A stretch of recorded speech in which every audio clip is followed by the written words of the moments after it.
Okay. Well, let me just make sure this looks right for you guys.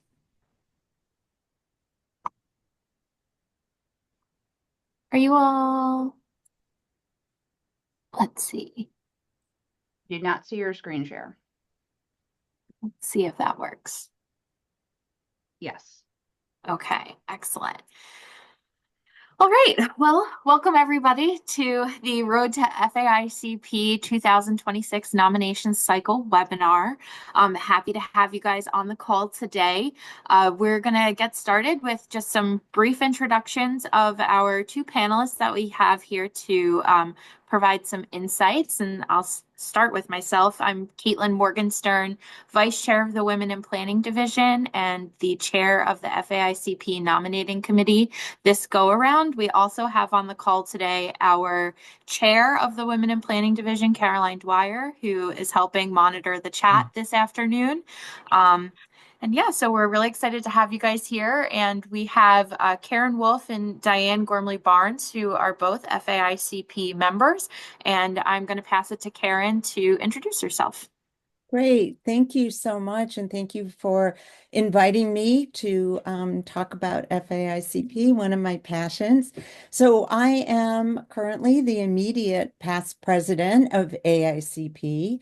In addition to that, well, first of all, I'm calling from Seattle, Washington, where we have beautiful blue skies, but I woke up and it was 24 degrees, which for Seattle is really cold. And I know a lot of you on the East Coast are probably laughing at that, but for us, it's cold. But anyway, so in addition to my role, National AICP, I also serve as the co-chair and have done so for many years of the Washington State Chapter FAICP Committee. So I have a lot of experience in mentoring and processing applications and so on.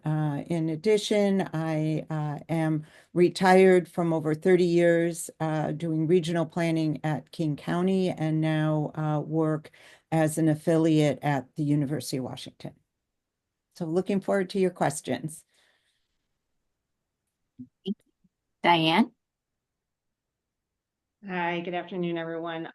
Diane Gormley Barnes. I'm a section manager in the planning department of HNTB in Chicago, and I work in downtown Chicago, live in the western suburbs. My whole career has been in the Chicago area. And I am a more recent initiate. I was part of the class of fellows that was inducted just at the last conference in 2024. So my career has been spent in consulting. I started out as an architect, was an architect for several years, got licensed, and then went back and got a degree in planning. And so now I'm coming up on close to 30 years now, 28 years of being a planning consultant specifically. Always based in Chicago, but the work I do in HNTB kind of tends to be all around the country. So yeah, to be completely honest, have not been heavily involved in APA locally here. We have a really robust Chicago Metro section, and most of my professional organization energies were always kind of directed towards multidisciplinary organizations where I was kind of interacting with engineers or architects or developers or something more so than APA. But I'm proof that you can still get through the fellowship process without necessarily having held positions in APA necessarily, although that is something they want to see. So yeah, looking forward to answering questions that folks have about the process because I've did it twice, once unsuccessfully and then the second time around successfully. Thanks, Diane. All right, so just a overview of what we're going to discuss over the next hour. So first, I'm going to be giving a high-level overview of the Women in Planning Division's commitment to FAICP and the nominations process. We'll go over some of the changes that are in store for the 2026 Fellows nominations cycle. talking about telling your story.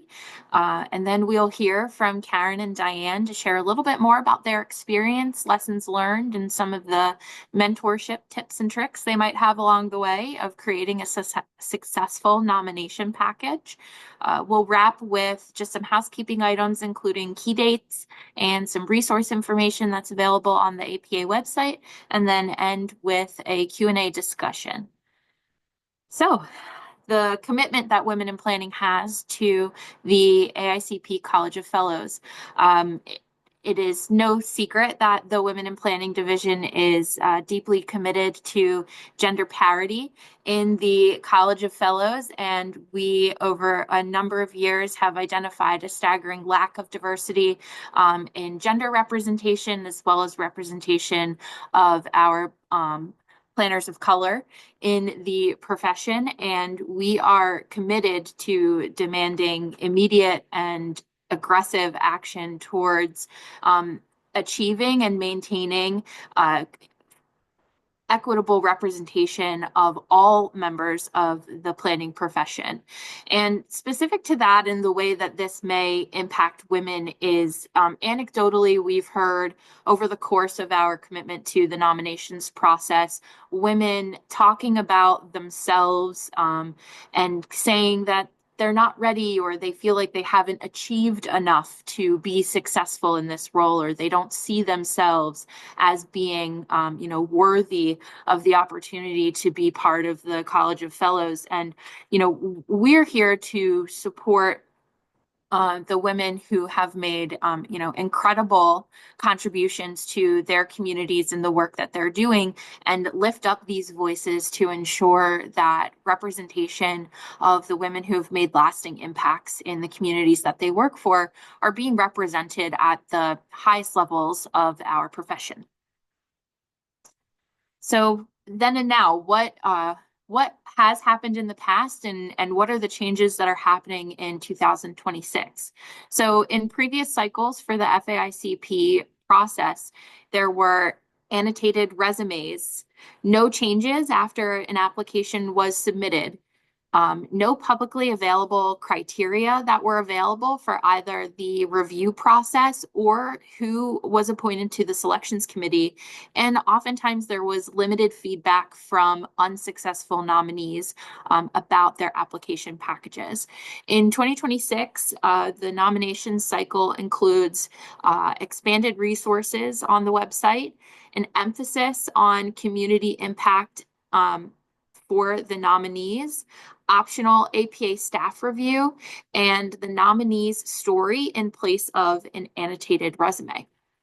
So what are some of the expanded resources that are available? APA has published, as part of the FAICP toolkit, the FAICP Selection Committee Appointment Process Guide. It's a 2-page guide that talks about the individuals who are appointed as part of the selection committee to review the nominees in this 2026 cycle. It also published the decision rubric for how each nominee will be evaluated. There's an excerpt of that on this page, but it's fully available as part of the toolkit. And a new one this year, pretty crazy stuff here, samples of successful applications and what that looks like. The information is redacted, so there's no personally identifying information there, but APA has put out on the website samples of different successful letters, successful nominee statements, successful letters of recommendation, a number of different samples to review and kind of gain some insight on what the different selection committee reviewers are looking for. And also, this was in 2024, but probably still worth noting here is that they have a post-cycle webinar, again, to offer some feedback to the folks who have submitted and just gain some additional insight about the review process. Optional APA staff review, again, new in 2026. This is to ensure that nominations packages are complete and accurate. So a nominee can submit their package midway through July to gain some feedback, with APA doing a cursory review of the information to ensure that there are limited numbers of errors, and kind of do a first review to make sure that there are no incomplete applications, missing signatures from any of the pages, and that there are no document overages for any of the required materials as part of your submission package. The big one is telling your story. And so storytelling is a really powerful tool to explain who you are and your legacy and impact that you've left on your community. Gone are the days of the annotated resume. I'm not even quite sure what that means. Thankfully, I never had to do one, but it seems a little bit nebulous. And this opportunity to tell a story, I think, offers a lot of really great flexibility for the nominee to take some creative ownership over creating a narrative for the success and the achievements that they've had in their professional career. And, this is where the opportunities of, really describing the things that you've done and giving great detail to what types of impact that is left is really valuable here. And in a lot of ways, this is going to be the sort of critical element of your application to really demonstrate the value and the legacy that your work has done, and with the planning profession. Again, this will be an area where the focus of community impact and equitable outcomes will be critical. It's critical in the review process, but it's also critical in your ability to tell your story and what makes you, ready and for this, opportunity. So that's a really kind of fast overview of some of the critical changes that are happening in 2026 for those of you who will be seeking nomination. And now I'm going to turn it over to the actual experts who can share some of their insights and experiences in being part of the FAICP process and some success stories and lessons learned from their time. So I'll pass it to Karen. Great. Thank you so much, Kate. And yes, we're super excited this year to have rebranded the annotated resume as your story. And this is something I think that many of us have identified over the years, that an annotated resume just isn't really what this is about. And it was when I mentored actually a candidate from the Women in Planning, through the Women in Planning division a few years ago, who was a consultant and had multiple projects throughout the years, and in many locations in different countries and so on. And it was really tough to get her to say, no, let's just look at the main projects. Like, no, but it's my annotated resume, and to include everything. And it sort of because you have a word limit, it dilutes your ability to present yourself. So thank goodness, done with the annotated resume, in with the story. So what does that mean? What we want to see is who you are as a whole person. FAICP is not honoring seniority or tenure. You can get your 30-year pin or whatever at your job. This is not about seniority. This is about legacy, as Kate mentioned, and it's about outcomes. It's about impact on the community. You want to think about what it is, what flows through, what is the arc of your personal story. Everyone is different. What has motivated you? What has driven you? What is your passion? Think about the thread through your work, through your community, through your volunteer work at APA, yes, it's not a requirement, but we want to see that as an FAICP planner, it's not only about what you do at your job, but it's about how you're impacting your community and impacting the profession. And that's a really, really important piece to think about how this is all threaded together through your story.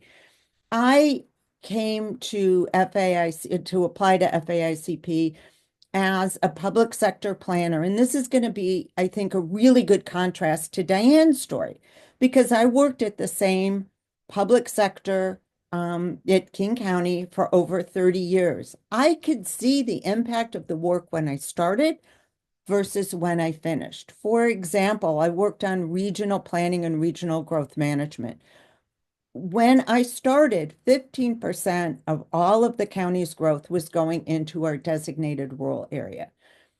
I worked for 30 years to reverse that trend so that at the end of that period, when I filed for my FAICP, it was down to 2%.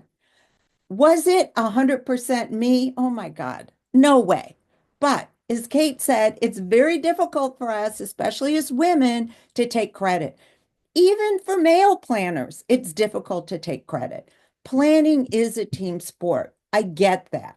I get that you want to spread the credit because it's due, right? You wouldn't be where you are today in your career without your coworkers, without your supervisors, without your forward-thinking elected officials. But this is FAICP. I had to take credit.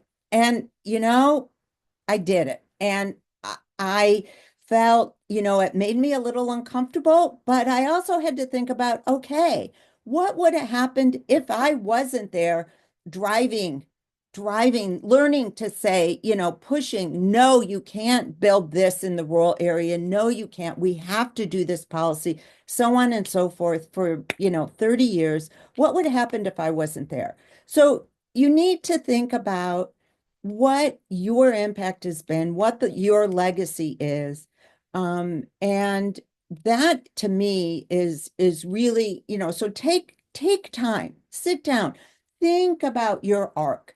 So in addition, I also volunteer in my community. So I feel very strongly about creating vibrant urban communities while protecting the rural area. I could talk about how that was my job, but then for my volunteer work in the community, to make my neighborhood more vibrant, to encourage a greater mix of uses, and so on.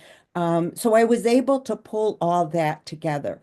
So it's very important. Again, it's difficult for women. And if it wasn't for my mentor, who was a woman who had her FAICP, I don't think I would have been successful. It's important that you listen to your mentor. It's tough love. I never worked so hard on anything in my entire life, maybe since, my master's thesis many, many years ago, long forgotten. It's tough, but the reward is just so tremendous. So I'm going to turn it over to Diane now to talk about the experience from the private sector.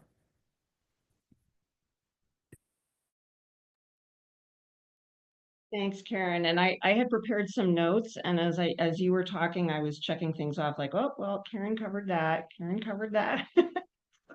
This may be a little bit redundant, but yeah, to just go back and explain, I submitted initially for the fellows in 2020 with guidance from the state chapter. And in retrospect, I didn't really honestly get the best guidance. What I submitted was an exploded, illustrated, amazing, annotated resume, right? Which is, as it turns out, based on the feedback that I got afterwards, not what they wanted. So, and then I sat out 2022, and then with some tremendous guidance from this division, with some mentors from this division, I completely reworked and expanded on and improved upon, what I had pulled together. I was starting from a place where I'd sort of, every project I'd done and what year it happened was all kind of there. And I was able to take a step back, like Karen said, and kind of look at the arc of my career and draw lines through the projects that I had worked on. And they, at the time, I don't know if it's the same now, but 2 years ago, the discussion was about coming up with up to 5 themes, right? Like you have this kind of bigger piece that the narrative that you prepare, and then you kind of have to cull it down to a 1-page summary. And then the hardest part is you got to cull it down to 100 words, as and that was the toughest thing of all, was taking the 10-page document, making it 1 page, and then making it 100 words. And the mentors were really, really helpful with that. But I pulled out several different themes. One was that I had kind of had a sustained impact on a particular geographic area in Chicago, where I had started working on some design projects as an architect, and then very early in my career had worked on some neighborhood plans and station area plans, and then later, now at HNTB, had the opportunity to work on some infrastructure projects, and then actually come full circle and work with a different transit agency. And so it was able to kind of look at how I'd had an impact on a particular part of the city. And then another theme was more about a program that I had helped to develop, having been involved with the RTA's TOD community planning program for, over a couple of decades, where they provide community grants to suburbs in the Chicago area, and kind of worked on some of those projects very early on, and sort of helped establish what the standard was, for how that project, how those projects were being developed, and how the RTA was supporting community. So told that story.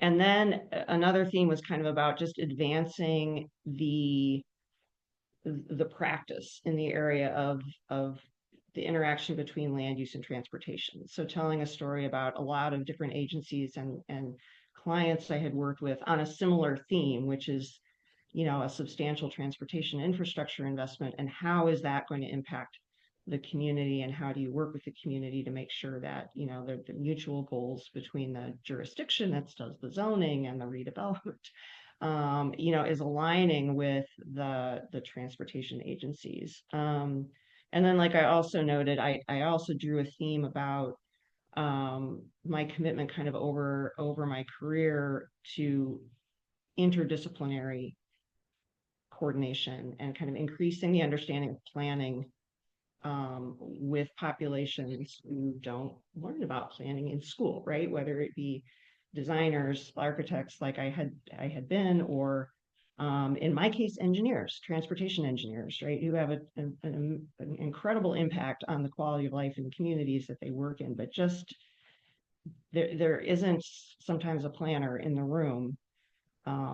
But, in many cases, sort of other than myself, I was the only planner in the room who was saying, excuse me, can we take a step back, and look at this map again? And can we talk about how this is going to impact this area, those kind of things. So I was able to kind of take a step back and not think about just what was the scope of the project, but what was my role in the project. And like Karen said, had I not been there speaking, as a planner with the ethical obligation I had as a planner, how might the outcome of that, have been different? Because I will agree that, looking at what you've done and really thinking about what the impact of it has been, and what your particular contribution to it is really hard to do. I mean, your mentor, it has to just keep poking you and prodding you and saying, you need to reword this, right? It's you keep talking about how you led this group of people to do that, like what is it that you brought to the conversation that would not have been there had you not been there representing the planning profession the way that you did. So I set it up as kind of varied themes that touched on sort of different parts of my career. And for APA, for example, my primary contribution, to our local APA chapter was helping start the pro bono committee years ago, which had sort of, and even kind of lapsed, and was for many years wasn't involved in it, but kind of ebbed and flowed with my involvement in it. But it became a very important program that the local chapter does to provide pro bono support, to do community charrettes or things like that.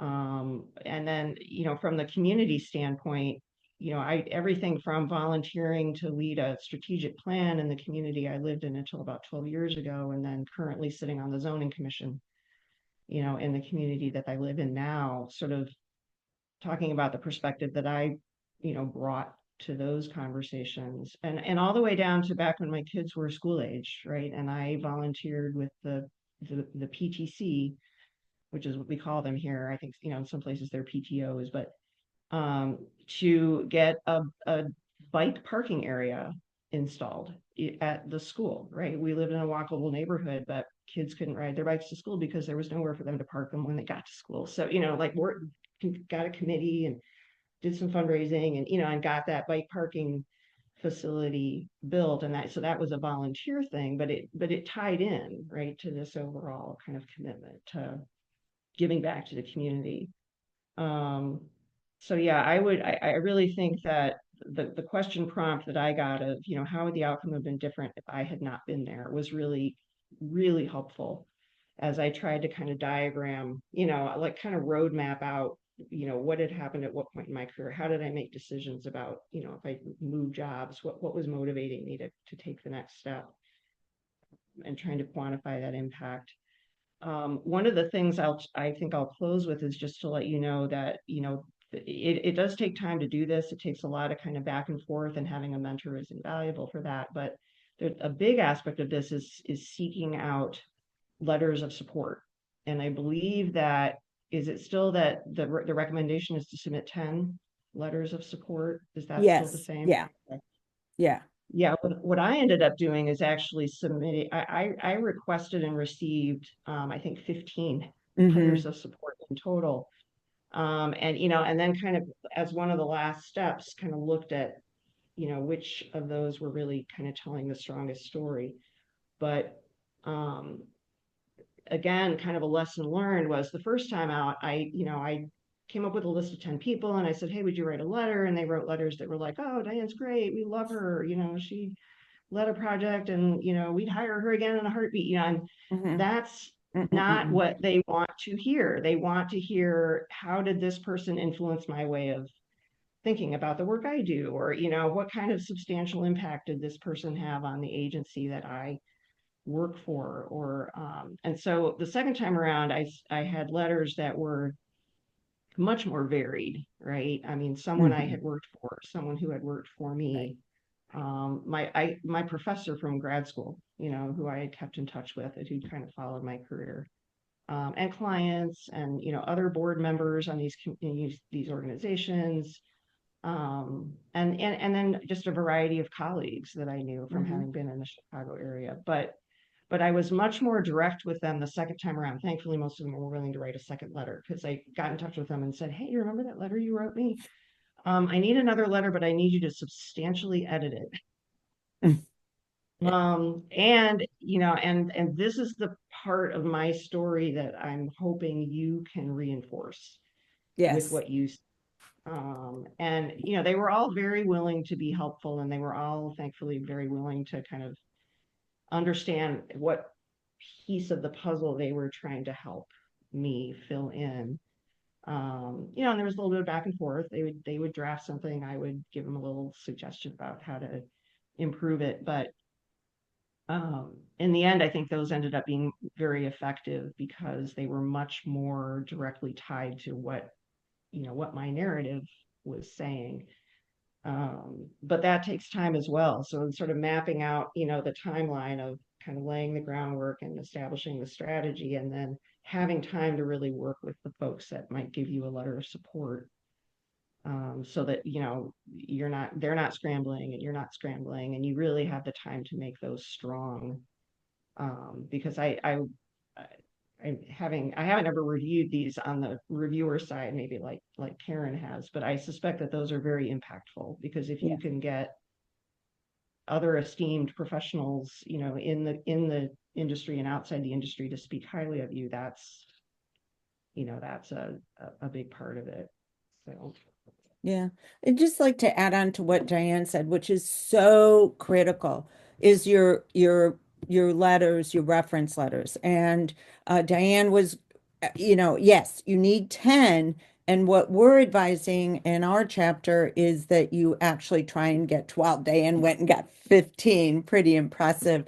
And again, what the letters are, it's not saying you're a great person, but it's rather substantiating and backing up your 5 themes in your story. So, and I think like some people think, oh my God, I just need all FAICP planners to say I'm great. No, no, no, no, no.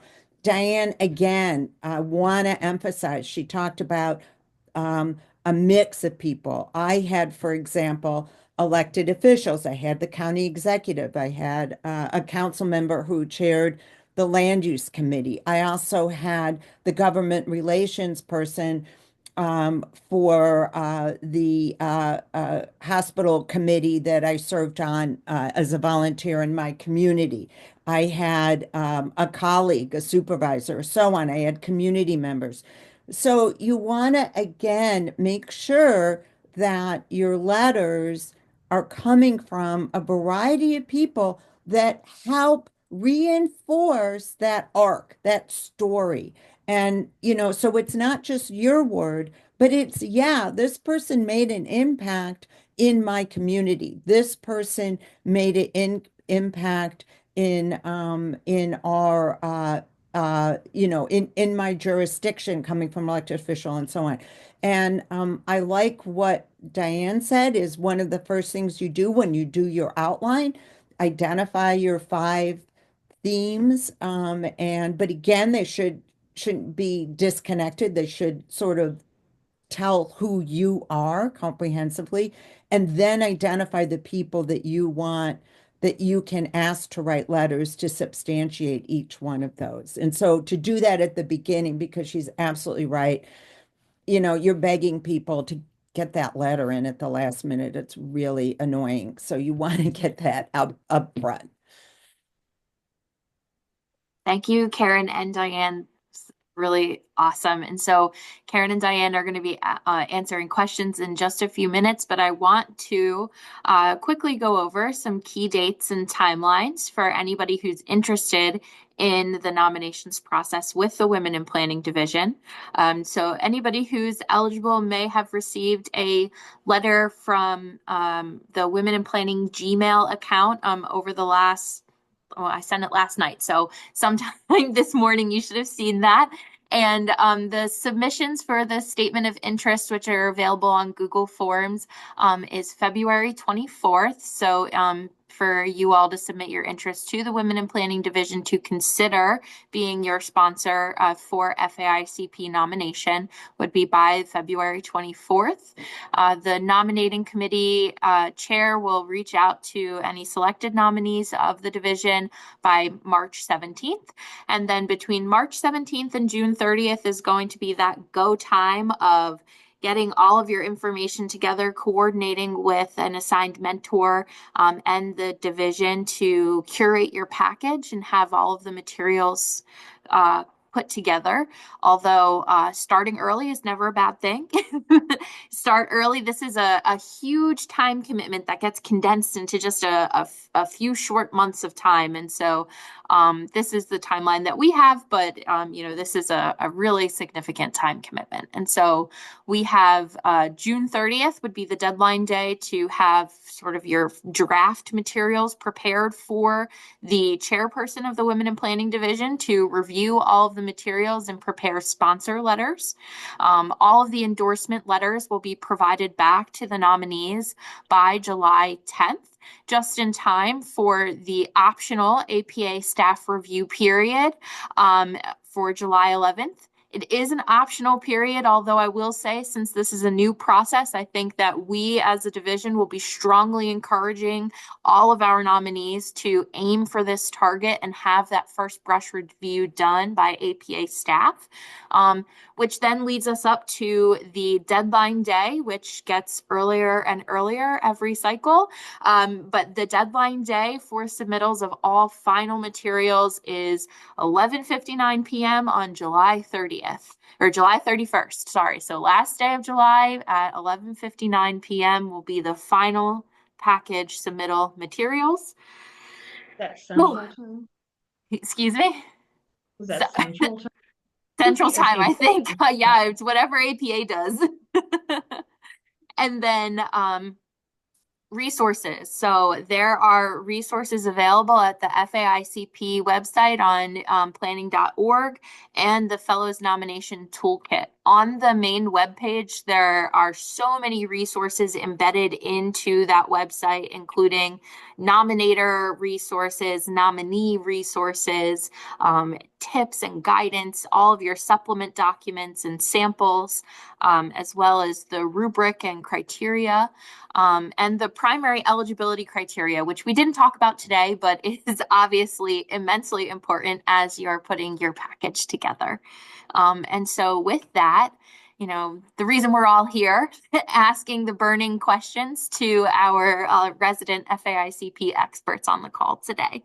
So I'll open it up, and we have Caroline monitoring the chat because I can't see it. And so if there are questions, please feel free, if you can unmute yourself and want to ask directly, by all means, or if you want to type them into the chat, that is available also. So I can jump in to get us started. There's one question here asking about letters of recommendation. So the question is wondering why you might want to get more than 10 letters when you can only submit up to 10. Sure, I'll take this one. Because people are busy. If you just ask 10, and you don't have to submit 10, but I think it's 5 to 10 letters, but oh my gosh, it's such a great opportunity to boost your application to have the full 10 letters. And they're short, they're limited in word counter pages, which I don't recall exactly what that is, but we can look that up. Because not everyone that you ask will submit a letter, let's be honest, everybody's busy. So if you solicit more than 10, you're likely to end up with 10. Or it may be that you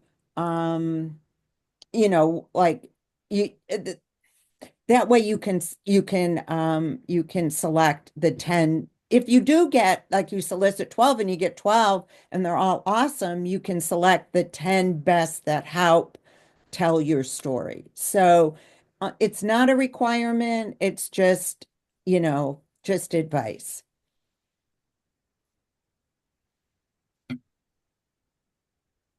Great, thanks, Karen.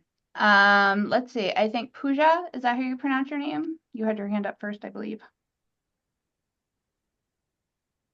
Yeah, thank you. And hi, Diane. We crossed paths at Camiro's a long, long, long time ago.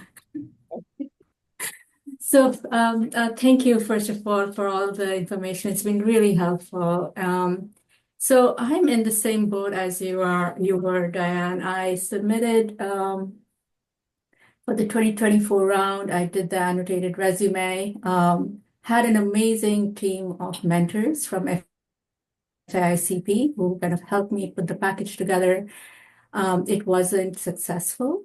And so now I am in this phase where I'm considering applying, or maybe not, based on the new guidelines, right? So the new guidelines are good in the sense they're giving you more explanation, but I don't think that they are substantially different, except for asking more specifically to tell your story. And so that's where I am struggling with a little bit, because I had tried to tell a story through the annotated resume. I was stringing a story through my career chronology, but now I'm struggling with how do I change that to respond to this criteria. So that's the first thing. And then the second thing is, it was really helpful, Diane, listening to how you broke things out as themes. So if I'm now extracting the themes, the themes overlap. I mean, how you do things, they carry through every project, right? So how do you separate out the themes when they might be one project that addresses three of those themes, right? So it's a little difficult for me to understand how to reformat this whole application now.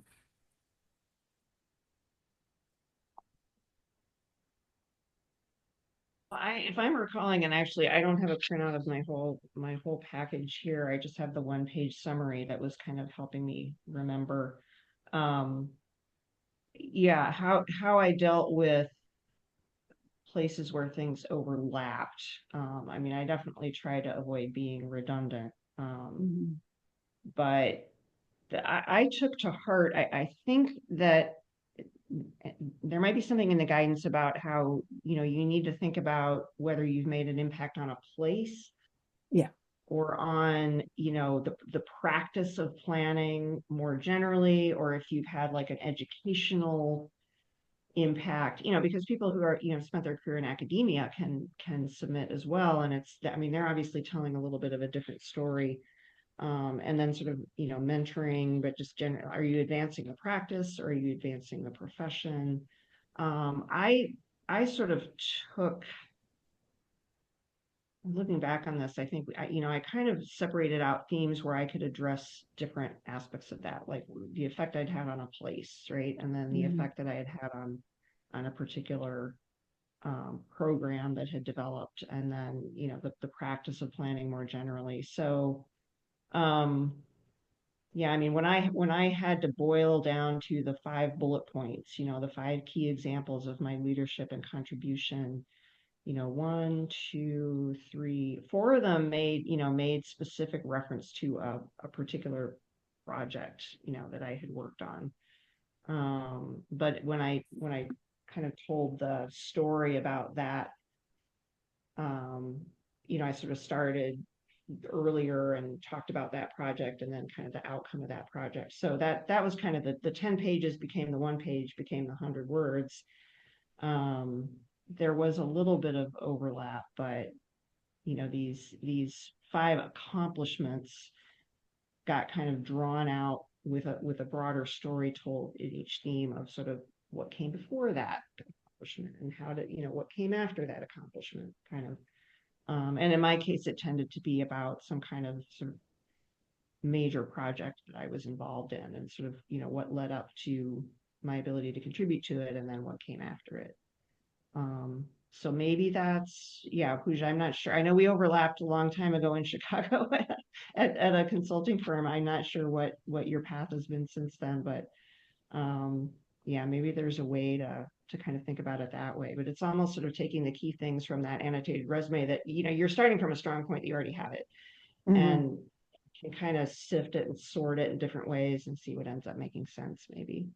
And so I'd just like to also share one of the resource materials that is available as part of the new nominee story is that there's a 6-page document that APA put out, and I placed the link in the chat, which talks about tips for how to craft the compelling story from your existing resume. And so I think that this might be really good guidance for how to take your annotated resume that you have, Pooja, and to kind of create or craft that different sort of like vision process to talk about the storytelling aspect of it. Yeah, no, Kate, I'm familiar with that. Thank you so much. Oh, sorry. Yeah. Oh, no, that's okay. Pooja, I just want to add to all the great advice that Diane and Kate provided, that think about the outcome, the legacy, what, with each of these projects, like if it's a comprehensive plan, it's kind of one project, but that has many different facets to it and many different outcomes. And think about the outcomes, not only in terms of your community, but how that could advance the profession as a whole. How could what you did in your community on this project, how could it influence or help other planners and other communities similarly situated? So again, you need to pull out from like the mechanics of the project, the mechanics of the team, and so on, to really sort of pull out that those aspects that demonstrate legacy and outcome. So I don't know, hopefully this all helps. I know it's a lot, but I think if you think about that when you sit down and look at your submission from 2 years ago, but think about it sort of with this different lens, that you might find that helpful. Thank you. And good luck. Yeah. Let's see. Jenna, I see you have your hand raised. Yes, thank you. My question is, everything that has been discussed so far is really project related, and I'm thinking, there's so much that's happened in my career that is like personally based to get me to get what the outcome was of my project. So, for instance, I left a certain jurisdiction very high regard. I had letters saying, yada yada. I went to private. Come to find out years later, thinking about going back into government, that the same people that may have been there but didn't write those lovely letters didn't want me back. So I was blacklisted, so to speak, because my passion for planning and improving systems, and there's always a better mousetrap, and how do we make it easier for the public, the things that are highly desirable in the planning world were threatening to the culture that was there. It's a very negative culture. And so that made me go, take a step back and then redirect and really change how I approach things and stuff like that. But how much do they want to hear about the hardships that you experience that shape the fundamentals of, how you got into the community and why you're doing these passions? Like if it came from a resume environment, that doesn't capture that. You can't put on my resume, oh, I applied for this job, but they didn't want me because I had too much to offer the public, and that was too threatening for whoever was involved. Most of them were men. Or the times that, someone tried to have me fired because of whatever insecurities they had, and I was not fired, and I persevered. Like all those things that really shape who I am. What about that aspect, that angle? To me, it's extremely important.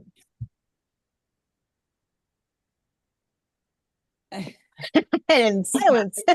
I know. I think, yeah, that is part of it. For example, I know a couple of planners actually working in Eastern Washington, trying to implement the Growth Management Act in Eastern Washington early in the years of growth management. And for those of you that don't know, I'm sure in most states you have this, where Western Washington is, kind of, more pro-government, pro-planning, so on. Eastern Washington is much more rural, difficult to talk about, land use, government land use regulations and policies and so on. And the planners got their FAICP because of the small accomplishments they made in a very, very difficult situation for planning, in a very difficult environment for planning, and how they were able to sort of turn that around. And so when I think about like personal challenges, I think I can kind of relate it to that. But again, yeah, I totally get how hard. And one of the great benefits I had as AICP president was the ability to travel around the country and meet planners where they are and learn about their unique challenges and so on. And I get that the world is not like, the Pacific Northwest, and that planners working all over the country have different challenges. So I think it's fine to include that and be part of your story, but you still need to focus on the outcome. So given that difficulty, what was it that you achieved? What was the legacy that you are leaving behind? So does that make sense? It does. It just makes me feel like their impetus for the backbone of what we're trying to do is really about planning and not necessarily the planner. But it's the planner that's seeking the FAICP, not the projects. I'm not trying to get awards for what I've done. Those are outputs. It's about me and what I have to offer because of my experience that I've gone through and how I've overcome them and how I applied moving forward, which to me is, fundamental to what makes a good planner. And not Absolutely. regardless of how it affected the community, this is a way smaller but bigger step. Anyway, that's kind of what I'm Yeah. I'm And getting a I don't sense want to of. speak for Kate and Carolyn, but I think that filling out this statement of interest form with that information, that is part of your story, they can evaluate that, and see how you articulate it and whether they I, think that it's something to move forward. So I mean, until you kind of get it on paper, you don't, it's hard to make that judgment. Yeah, if you're catching on, I'm not a linear thinker. I think very Hmm. differently, which has been a very successful to the things that I've brought forth and planning and how it's affected the community because I do things very differently.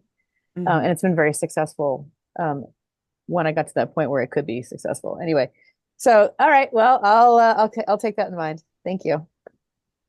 Thanks, Jenna. Kathy, see you have your hand raised.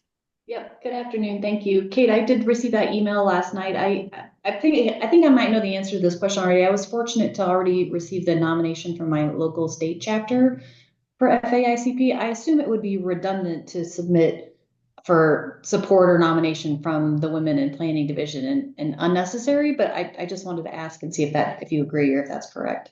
So if you already have a sponsor and you're going to pursue being sponsored by your chapter, that's absolutely appropriate. I don't know that there's really opportunities for co-sponsors, but we could always be somebody writing a letter of support for the work that you've done and the impacts that you've had. That's always an opportunity. And also there's always the opportunity to continue to participate in like our mentor side of things and some of the meetings that we would have to support the nominees through the cycle and prepping materials and prepping package work. So we can definitely still stay involved throughout the process if you have questions or want support in any of the things that as you move through the nominations process. Yeah, I would just add to that, Caitlin. We had a few nominees last round who did that, who were nominated formally by their chapter, but did participate in the roundtables. We also wrote letters of recommendation from the division. I would encourage you to think about both. We've heard varying things, and this is really based on the chapter too, and the division, quite frankly, the levels of support that they're able to provide to you. Maybe ask some folks who have gone through the nomination in your chapter specifically, because I know that we did have a couple women who had, it was just a little challenging and stressful in a time when you don't really need to be stressed out, where they were seeking support from their chapter that wasn't really coming through for them. So I would say like stay engaged with this process, maybe do a little fact finding and, see what other folks' experience was like. And, you can definitely participate in this, the resources that we can share, regardless of which path you choose. Yeah, that's maybe what I see as potentially being most helpful. We've had an initial meeting with the chapter about it, and I think they're engaged. It's the Colorado chapter, and so I know Carolina was talking to Jessica Garrow, Yeah. and I think you had written her letter of support Yes. anyway. But I think the mentors part is somewhat limited, probably across the country. Yeah. Maybe that's a part that would be helpful for me Yeah. to try to engage with the Women in Planning Division. Yeah, and we did that also. Like I think that both Jessica and Anna was also out of Colorado, Anna Laybourne last year, or 2 years ago, and I think that they both also had mentors that were part of the division. So Okay. that's definitely something we can try to help arrange too. Okay. And so is the best way for me to do that just to stay engaged with Kate, Yes. with you and Mhm. Kate? Okay. Yeah, Okay, yeah. great. And even if you just want to fill out like the information form just so we have it, you know, it's not like a binding agreement. It's Of a course. Google Okay. form. Okay. I can handle that. Okay, great. Great. Okay. Thank you for your I'll help. just add, based on my experience. I think I mentioned before, like I had not been very heavily engaged in my local chapter, so I'd never been, on the board or been an officer or anything like that. My involvement had been kind of over a period of time with this one committee. And so I ended up having the division sponsor me, but then getting just a very strong letter from, the current chair of that committee at our local APA, because that was sort of the way to most strongly represent, how I had contributed to the APA chapter. So I think it'll come down a little bit to just, your relationships with folks in the local chapter and how involved you've been in APA. If a big part of your story is things you've done, for the Colorado chapter, versus if they're just, sponsoring you, but they don't have that personal connection. Yeah, that's more where I'm at, is they're sponsoring me, but I don't necessarily have that connection. I have not been heavily involved with the local state chapter. And so happy to hear any feedback or concern you might have on how that does or doesn't impact nominations or applications. Yeah, it's interesting that in 2020, I got a letter from the chair of that committee, but when I was in my final, editing mode, I didn't include it. So when I submitted something in 2020, it really didn't speak much at all to, anything I had done related to APA. When I went back to her, I never told her that I didn't submit it in 2020, but I went back to her in 2024 and said, hey, could you update that letter for me? Because we had worked on a couple of charrettes together since. And she wrote, she made modifications to the letter, and I did include it the second time, as kind of a demonstration of the community service component of my career. And I don't know whether that made a difference or not, but just something to think about based on sort of your, how much you've done with APA, and are they making kind of a personal, statement of support for you because they know you well, or are they sort of writing a letter a little bit less personally because they just don't know you as well. Thank you. Well, we're just at the 2 o'clock hour. I see one more question in here just to wrap this up and make sure we answer everything. Is there a recommended number of themes for the story that that Diane or Karen would recommend as you're preparing your nomination story? Um, is there a particular number that you think is most impactful? Well, the packet asks for 5. So sort of 5 accomplishments, 5 themes, 5 outcomes. Diane, you submitted most recently, so. Yeah, I mean, I based that on the fact that, when you reduce your whole package down to the one page, you're supposed to outline your 5 key accomplishments, right? So I sort of went around in circles and, about like how would I boil things down to 5 accomplishments? And then within my narrative, each of those got sort of fleshed out with a bit of the story behind it. So the 5, I think, comes, unless it's changed, it comes more directly from the guidance, right? Which is looking for that. Awesome. Well, I want to thank everyone for their time today. We did record this session, and so this will be hosted on our website for everyone to link back to. If there are any questions or comments about the process, please feel free to reach out to the Women in Planning Division. You can reach Women in Planning at women.apa@gmail.com, or you could reach me directly at katewintz1@gmail.com. And we're really looking forward to coordinating with you all as you go through this process. And a big thank you to Karen and Diane for all of their knowledge and support they've lended today. We couldn't have done this without you, so thank you. Sure. Good luck to everyone as you start to think through the process. All right. Good luck. Thanks all. Thanks, Take care. everyone. Thank you.